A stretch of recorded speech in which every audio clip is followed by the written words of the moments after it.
This is the Uprising Revival channel. Welcome to today's show. I wanted to do a video on this a couple of years ago, and I wasn't able to get the video up because I actually showed this article, which is from a website called mybagellearning.com. Well, obviously that's not the real word, but you can fill in the blank if you're not familiar with what I'm referencing. And it's in regards to all the depravity we see going on in the world today.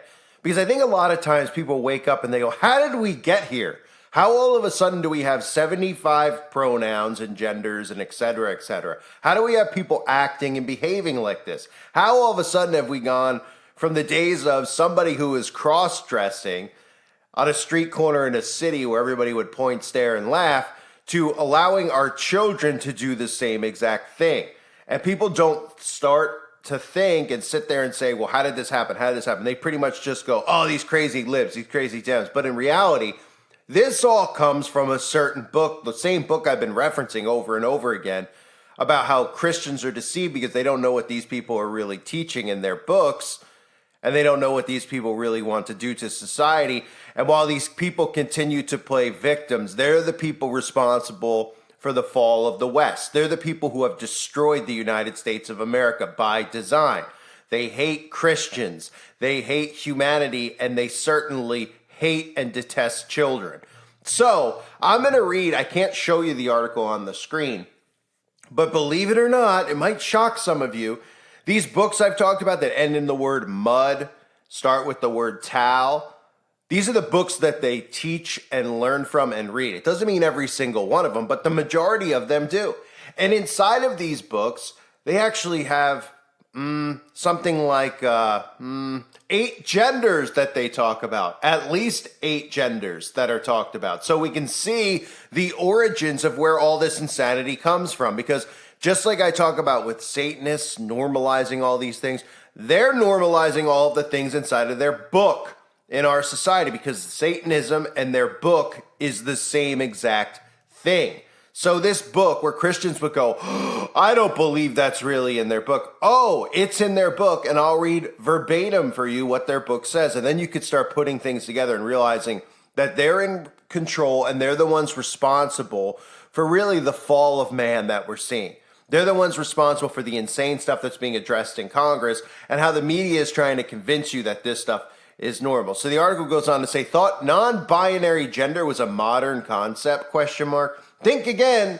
The ancient Bagel's understanding of gender was far more nuanced than many assume. The Mud Book, a huge and authoritative Bagel book of legal traditions, contains in fact no less than 8 gender designations, including, and I'm going to pronounce these wrong, they're all the names. I'll just skip the names. There's 8 of them. Okay, just they're in Bagelish terms, Hebrew. Excuse me. So I'll just tell you what the 8 genders are, and then you could start figuring out. Oh wow, yeah, that sounds a lot like some of the insane stuff which has different names in our culture. But the 8 genders are male and female, which are the only 2 real genders. Then number 3, a person having both male and female characteristics is a gender. Number 4, a person lacking sexual characteristics. Sounds like non-binary. Number 5, identified female at birth, but later naturally developing male characteristics. Number 6, a person identified female at birth, but later developing male characteristics through human intervention. Number 7, identified male at birth, but later naturally developing female characteristics. Number 8, identified male at birth and later developing female characteristics through human intervention. Those are the 8 mentioned, at least in this article. Now, we have to remember, with all this insanity going on, people don't realize where it's coming from. They just think that people are, and even Christians, they start accepting, and they're like, oh, they've got mental health problem. This is the reason that people are having these issues is because it's been indoctrinated and ingrained in them as normal. And that's because they've been normalizing all of their wickedness from their books and their teachings into our culture and our society. It comes directly from them. The same people the church is fully behind, right? The church is fully behind. And who do you think funds these churches that I talk about? They funded, the Bagels fund these churches that allow people cross-dressing coming into the church and then corrupting it and polluting it. You see some of these mega churches that do that. they're not just a church on a street corner somewhere. They're churches with lots of money. And it comes directly, the orders come directly from them, and that's why they've tied, Bagelism into the church. So this book, if the Bible had this in there, right, people would be like, whoa, what's going on here, right? And we get criticized for all this stuff in our books. How convenient that this is becoming normalized in our society as these people that you're not allowed to question, you're not allowed to look at, you're not allowed to blink at, and the people who control the mainstream media have infiltrated this into our society, brainwashing people into bobitizing themselves, brainwashing people into thinking they're born this way or born that way. So the article goes on to say, in fact, not only did the rabies recognize 6 genders that were neither male nor female, they had a tradition that the first human being was both. Versions of the Midrash are found throughout rabies literature, including in the Book of Mud, which I'm referencing here. Rabbi Yeremah ben Elazar also said that Adam was first created with 2 faces, one male and the other female. As it is stated, quote, "You have formed me behind and before and laid your hand upon me." This rabbi imagines that the first human was created both male and female with 2 faces. Later, this original human being was separated and became 2 distinct people, Adam and Eve. According to this midrash, then, the first human being was, to use contemporary parlance, non-binary. Offers a slightly different version of Rabbi's Yeremah's teaching. Rabbi's Yeremah, in the hour when the Holy One created the first human, he created him as an androgynous, one having both male and female sexual characteristics. As it is said, male and female, he created them, in Genesis chapter 1, verse 27. Said the rabbis, in the hour when the Holy One created the first human, he created for him a double face and sawed him and made him backs, a back here and a back there. As it is said, behind and before you formed me. Psalms 139, verse 5. And of course, this is not true. This is them corrupting and twisting the word. And Christians don't realize that this is what they do. They corrupt and twist the word so that no laws abide to them, that they can do all sorts of depraved acts. And the fact that they're so sick that they would even interpret Adam and Eve as one being just shows you what we're dealing with here, right? And this has all been leaked into our culture from their books and their teachings. They're the ones who control the media. They're the ones who have brainwashed the majority of our society with this garbage. So, as I continue on, in this version of the teaching, the rabies is not focusing on the first human's face, or rather faces, but on their sex organs. They have both. Baphomet, anyone? The Midrash imagines this original human looks something like a man and woman conjoined at the back, so that one side has a woman's face and a woman's sex organs, and the other side has a man's face and sex organs. Then God split the original person in half, creating the first man and woman. Ancient history buffs will recognize this image as similar to the character Aristophanes' description of the first humans as both male and female, eventually sundered to create lone males and females, forever madly seeking one another for the purposes of reuniting to experience the primordial state. For the rabies, the androgynois wasn't just a thing of the mystic past. They were, in fact, a recognized gender category in their present, though not with 2 heads, only both kinds of sex organs. Sound familiar? The term appears no less than 32 times in the Mishnah and 283 times in the Mud Book. Most of these citations are not variations of this myth, but rather discussions that consider how Bagel's laws apply to one who has both male and female sex characteristics. That the androgynous is, from a perspective neither male nor female, is confirmed in their book, Mishnah Bikurim, chapter 4, verse 1, which states this explicitly. The androgynois is in some ways like men, and in other ways like women. In other ways, he is like men and women. And in others, he is like neither men nor woman. Because Bagel has no gender-neutral pronoun, the Mishnah uses a male pronoun for the androgynois, though this is obviously insufficient given the rabies descriptions of this person. Reading on, we find that the andronoids is for the rabies in many ways like a man. They dress like a man. They are obligated in all commandments like a man. They marry women, and their white emissions lead to impurity. However, in other ways, the androgynoids is like a woman. They do not share in inheritance like sons. They do not eat of sacrifices that are reserved only for men, and their red discharge leads to impurity. The Mishnah goes on to list ways in which an androgynous is just like any other person, like any human being. Quote, one who strikes him or curses him is liable. Similarly, one who murders an androgynous is, well, a murderer. But the androgynous is also unlike a man or a woman in other important legal respects. For instance, such a person is not liable for entering the temple in a state of impurity as both a man and woman would be. As should now be clear, the rabies' interest in these gender ambiguous categories is largely legal, since halakha was structured for a world in which most people were either male or female. Applying the law to individuals who didn't fall neatly into one of these two categories was challenging.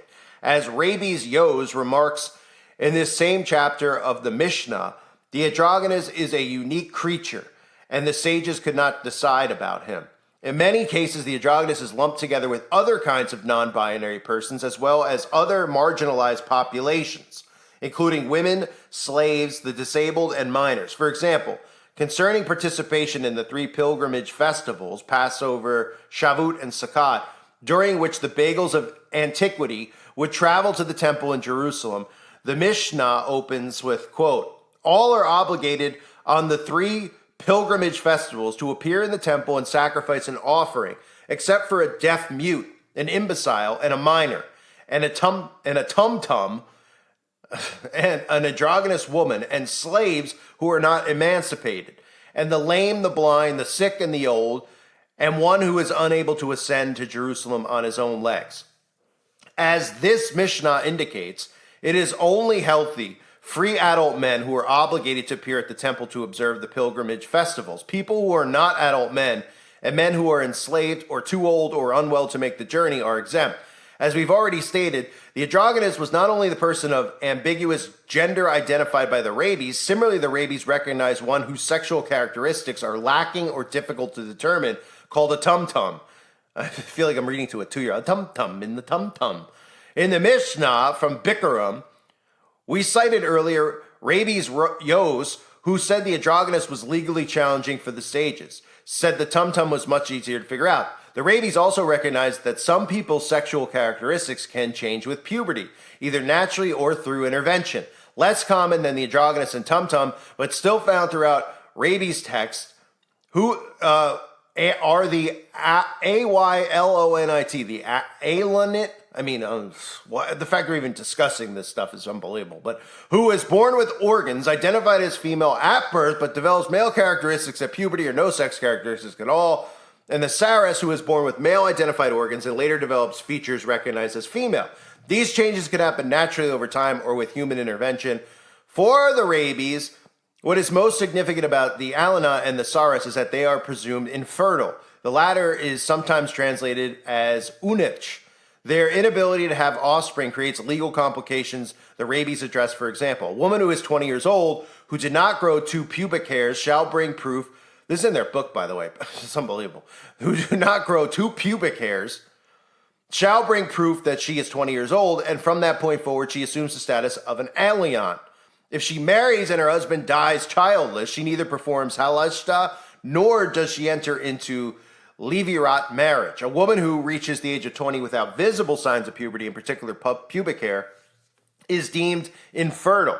According to this Mishnah, she may still marry, but is not expected that she will bear children. Therefore, if her husband dies and the couple is in fact childless, his brother is not obligated to marry her as would normally be required by the law of levirate marriage. A non-binary person who does not have the same status as a male or female but is something else that is best described as ambiguous or in between presented a halakha challenge that was not particularly foreign for the rabies, who discuss analogs in the animal and plant kingdoms. For example, the rabbinic texts, rabies texts, describe a koi as an animal that is somewhere between wild and domesticated, an etrogis, that beautiful citron that is essential for Sukkot, as beautiful as between a fruit and a vegetable, because they don't fit neatly between, the fact that I'm reading this is people, I don't want to lose your focus here, okay? But let me just read the last paragraph of this, because this just goes on to try to normalize this and give people an understanding. And of course, the only people that understand this are the insane people who believe that there's all these different genders. So in recent decades, flaming bagels and allies have sought to reinterpret these 8 genders of this book, the Mud, as a way of reclaiming a positive space for non-binary bagels in the tradition. The starting point is that while it is true that the Mud understands gender to largely operate on a binary axis, the rabies clearly understood that not everyone fits these categories. So this is where people need to start saying to themselves, how did we get where we are? How has this society become so insane? And why is it that these people that you can't question have been thrown out everywhere they've ever been? Well, it's because of things like this, right? And the only place right now that we see around the world that this insanity is accepted and understood in our society and allowed is in America, because America is run and operated by them. And they can get away with whatever they want and do whatever they want, just like they did on the 11th day of September in the year 2001. The ones who were behind it, okay? We are their henchmen here. Our government runs through them, and all these perversions and all this sick depravity we see going on in this moralless society comes from their books. This worship of Satan comes from their books. They are the synagogue of Satan, right? And I see the people still defend them, like, well, they might be, they're still the apple of God's eyes, and they still refuse the 1948. They still refuse to believe the state of Israel. So the state of Bagelville. So when we start looking at how they've ingrained our society with this type of stuff, people just don't realize where it comes from. They're just like, oh, what did you think? People just woke up and they were insane? Okay? They started filtering this into television shows and the media, pushing to accept it, pushing that it's normal on top of the accepting, pushing that this is normal instead of just dismissing this as utter insanity. And it's going to continue that way because they control our media here. They control our schools here. They control this stuff. And if you're against it, what do they do? What do you see the Democrats do? Where do you think this comes from? It comes directly from them. So when the Democrats act and they go, oh, let's cancel them, let's silence them, you're not allowed to say this, you're not allowed to say that, it's the same rules that apply to them. It comes directly from them. What they're doing isn't protecting these people. They're protecting their teachings. They're protecting you from questioning this stuff as insane because it's then hate speech, right? Where does all this hate speech stem from? It stems from Bagelville, okay? This must be stopped. The church is dead asleep on what these books teach. The church is dead asleep about anything that actually matters in this world that's going on right now. And they want you to accept it, just like most churches want you to accept this insanity because most of those churches are funded by these people. And that's what the Bible is referencing when it talks about lukewarm Christians who don't seem to understand how to interpret this stuff. And that's what the Bible talks about when it talks about pastors who are tickling your ears and putting all these things into people's minds that are not normal, like this. So it comes directly from their books. And I wanted to show you the article. You can look it up for yourself. Just look up, if you want to see it for yourself, 8 genders in the Book of Mud. And of course, don't write the Book of Mud. You should know what book I'm talking about. And if you don't, ask around and somebody will type it in for you, but I can't say it because I can't have the algorithm reading it. Now, I have to leave my logo up on the screen and can't show you these articles because they don't want you to know these things, because they don't want you to know how they poison the United States of America. This is the poison pill. It comes from these people.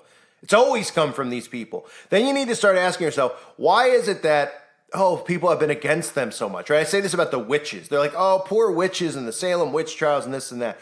Well, why do you think people have run these people out of wherever they've been? Why do you think witches have been hung? Because the way they dress? Because their sideburns? Because the little hats they have on? Because of the stuff they're doing and their teachings and what they've pushed on society and how they meddle through society and, indoctrinate people with their perversions, just like the witches. Oh, what do you think? Because some woman had a broomstick shoved up her rear end. People were just like, let's get rid of them all. Let's shove broomsticks up all their rear end. No. They went after them because they saw what they were doing with children, okay? Because the teachings of Crowley and all the teachings they follow that they claim that they don't talk about the need for children and these rituals that they perform. So people took private justice into their own hands and took care of them. Same with these people that you can't question, that are victims always. Oh, they're victims. Why are they victims? oh, they're victims because if they're a victim, then you can't question what's in their books. Otherwise, the world would rise up against them, kind of like some people are trying to do right now. Well, I shouldn't say are trying to do right now because that's a controlled thing going on. But there's a reason that a certain group of people over there have always hated these people, not just because they took their land, but because of the perverse disgustingness that we seem to accept here in America. And what's even sicker than that is the fact that the church is blind to it and seems to accept it as well. I thank everybody for being here. I hope you're all doing well. God bless all of you as always and your families.